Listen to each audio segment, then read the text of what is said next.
मित्रों, मंगलम। नवग्रह ज्योतिष देवार्चन और वास्तु में आपका स्वागत है। बहुत समय के पश्चात एक नए विषय के साथ आज हम आपके सम्मुख आए हुए हैं। वह विषय है भद्रा। भद्रा क्या है, उत्पत्ति कहाँ से हुई है, इसका दोष कहाँ कहाँ लागू होता है, भद्रा से बचने के उपाय आदि आदि अनेकों तथ्यों को लेकर के आज हम आपके सामने हैं।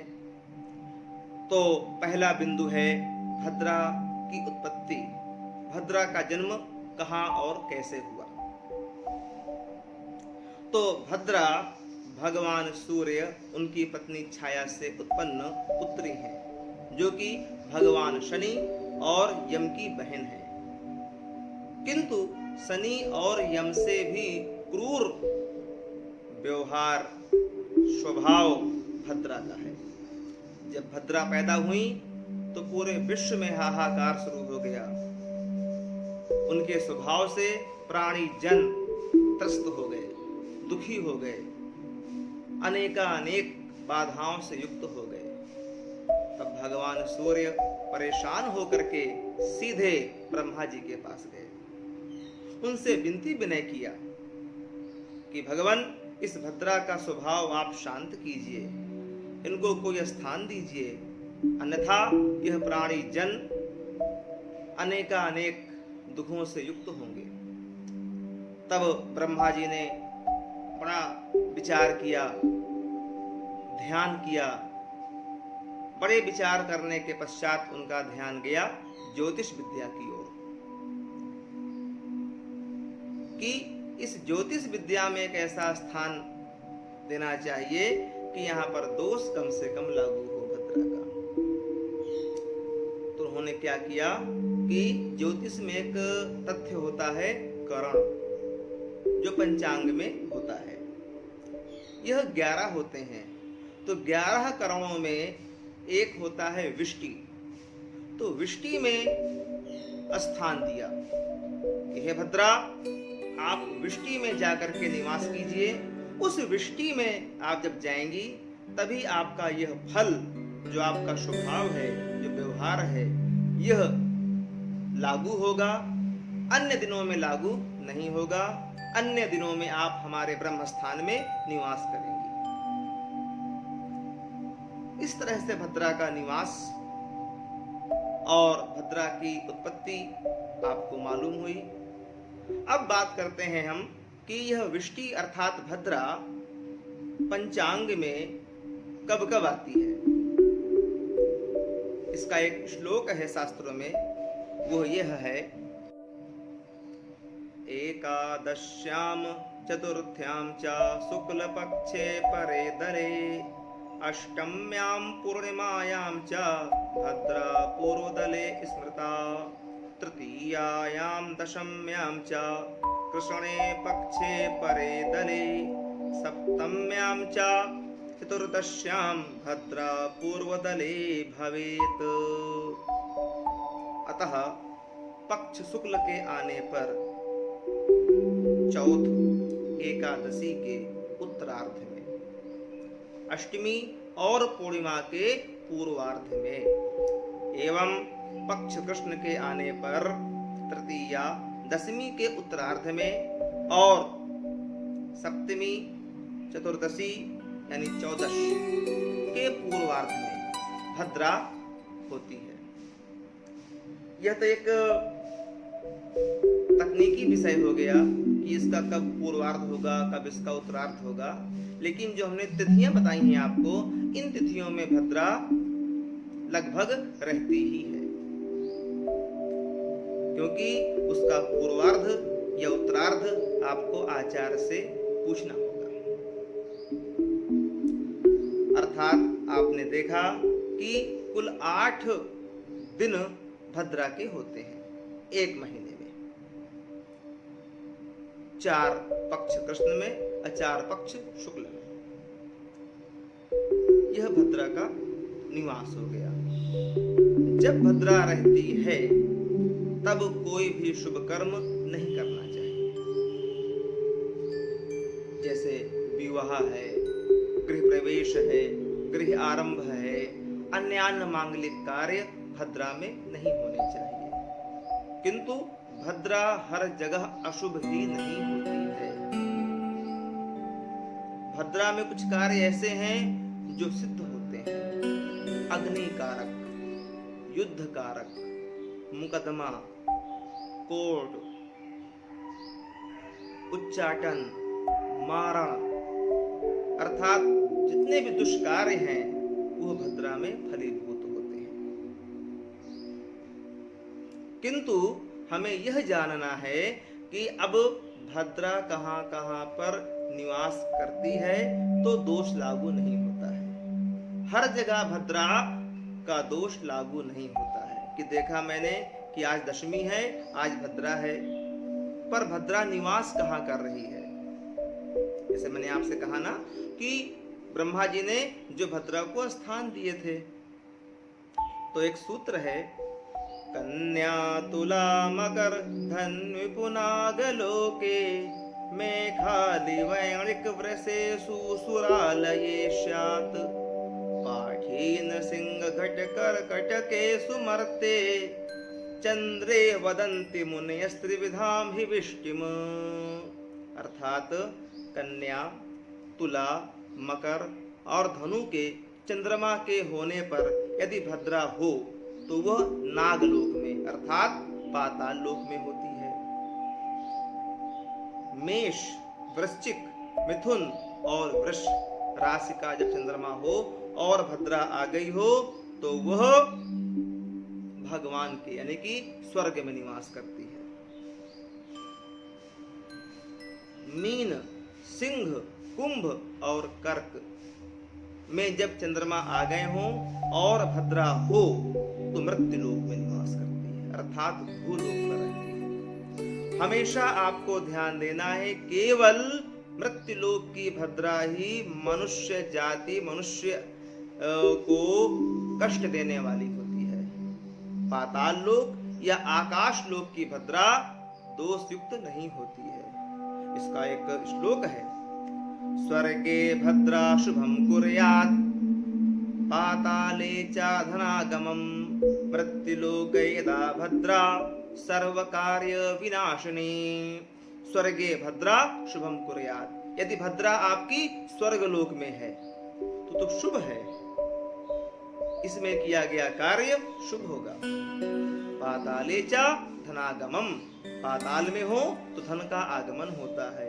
यदि धन के आगमन के लिए आप जा रहे हैं, व्यापार के लिए है, जॉब के लिए है, तो आप यदि भद्रा या कोई कर्ज लेने आप जा रहे हैं तो जब भद्रा पाताल लोक में हो तो अवश्य फलदायी होती है।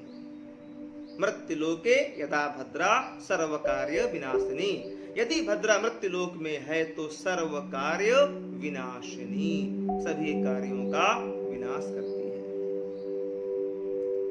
यह एक श्लोक है जिससे भद्रा कहां कहां पर है, कहां कहां पर निवास करती है और कहां कहां पर दोष लागू होता है। एक श्लोक है भद्रा का, पर वो परिहार आपत्ति काल में ही लागू होना चाहिए। हम आचार्य यजमान परिहारों को सामान्य दिनों में लागू कर देते हैं।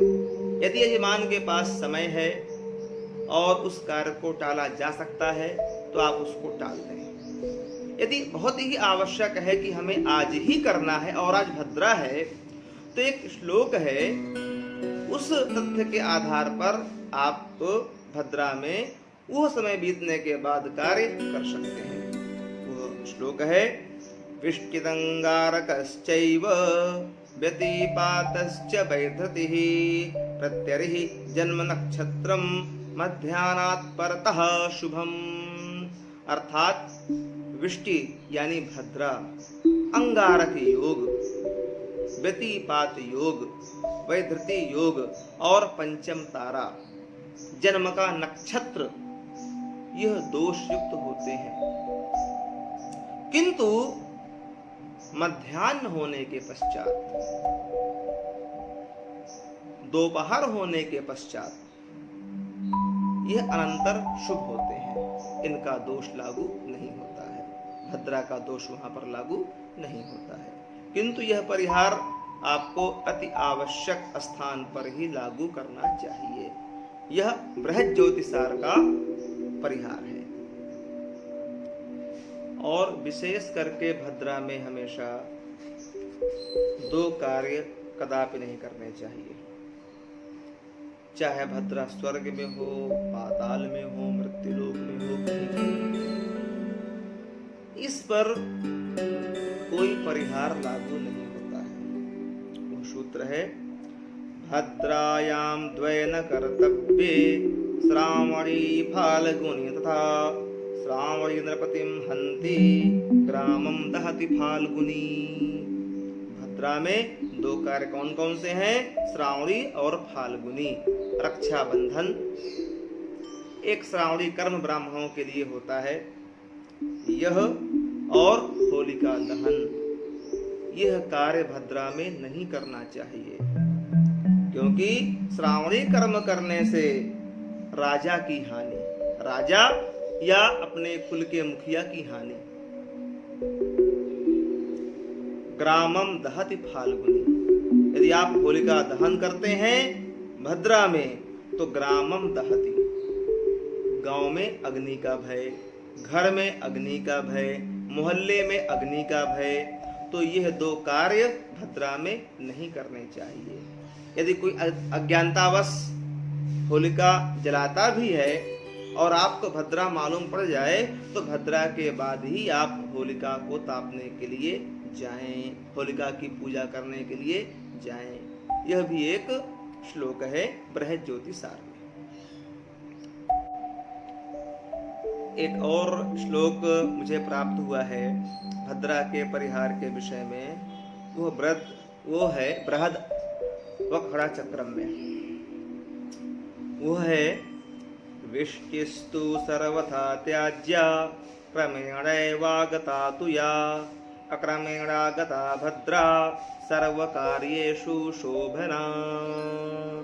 यह है बृहद वखड़ा चक्रम, एक ग्रंथ है, उसमें यह श्लोक है कि यथाक्रम में आई हुई भद्रा, अर्थात दिन की भद्रा दिन में हो और रात्रि की भद्रा रात्रि में हो, तो निश्चय ही उसका त्याग करना चाहिए। किंतु अक्रमेण, यदि दिन की भद्रा रात्रि तक जाए और रात्रि की भद्रा दिन तक जाए, बात समझिएगा, यदि भद्रा लगी हो रात में और दिन तक जा रही हो, यदि भद्रा लगी हो दिन में और रात तक जा रही हो, तो भद्रा सर्वकार्येषु शोभना, ऐसी अवस्था में शुभ कार्य करना चाहिए, भद्रा का दोष वहां पर लागू नहीं होता है। यह भी एक आपको सूत्र प्राप्त हुआ। एक कहीं पर मुझे प्राप्त हुआ है, ग्रंथ का मुझे नाम पता नहीं आ रहा है, कि यदि भद्रा में आप कार्य करने के लिए जा रहे हैं तो भद्रा से विनती करते हुए, उनकी प्रार्थना करते हुए यदि आप जाते हैं तो भद्रा मुग्ध होकर के आपका कार्य फलीभूत करते हैं। बहुत ही आपत्ति काल है, बहुत ही सब कुछ है और भद्रा है, कोई भी परिहार लागू नहीं हो रहा है। जितने मैंने आपको बताया परिहार वो लागू नहीं हो रहे हैं और हमें वह कार्य करना है। तो भद्रा के 12 नामों का ध्यान करते हुए आप जाएंगे तो भद्रा का दोष लागू नहीं होता है। अब हम उन 12 नामों को बताएंगे आपको, आप उनको लिख लें और जब कभी आप भद्रा में जाएं किसी भी कार्य के लिए, इन 12 नामों का ध्यान करके आप जाएंगे तो निश्चित ही आपको उचित फल की प्राप्ति होगी। तो मैं आपको नाम बोलता हूं। नंबर 1, धन्या, दधिमुखी, भद्रा, महामारी, खरानना, कालरात्रि, महारुद्रा, विष्टि, कुलपुत्रिका, भैरवी, महारुद्री, असुर क्षय करी, यह 12 नाम है। इनका ध्यान करके आप जाएंगे तो अवश्य आपको फल की प्राप्ति होगी। यह भद्रा में विशेष करना चाहिए। भद्रा के विषय में एक और परिहार है शास्त्रों में, वो ऐसे है। दिवा भद्रा यदा रात्रौ, रात्रि भद्रा यदा दिने, तदा विष्टिकृतो दोषो न भवेत् सर्वो सौख्यदा। अर्थात दिन की भद्रा रात तक जा रही हो या रात की भद्रा दिन तक जा रही हो तो उसका दोष लागू नहीं होता है। जैसे दिन की भद्रा है, रात तक जा रही है तो रात में वो कार्य आप कर सकते हैं। रात्र की भद्रा लगी हुई है, दिन तक आ रही है, तब भी आप दिन में वह कार्य कर सकते हैं। परंतु इसमें कुछ तकनीकी व्यवस्था भी है, उत्तरार्ध और पूर्वार्ध। यह जान करके ही आपको उसका कुछ भाग, जो भी उसका रात्रि दिन का विषय है, विशेष बात आपको जाननी होगी। एक सबसे विशिष्ट बात यह है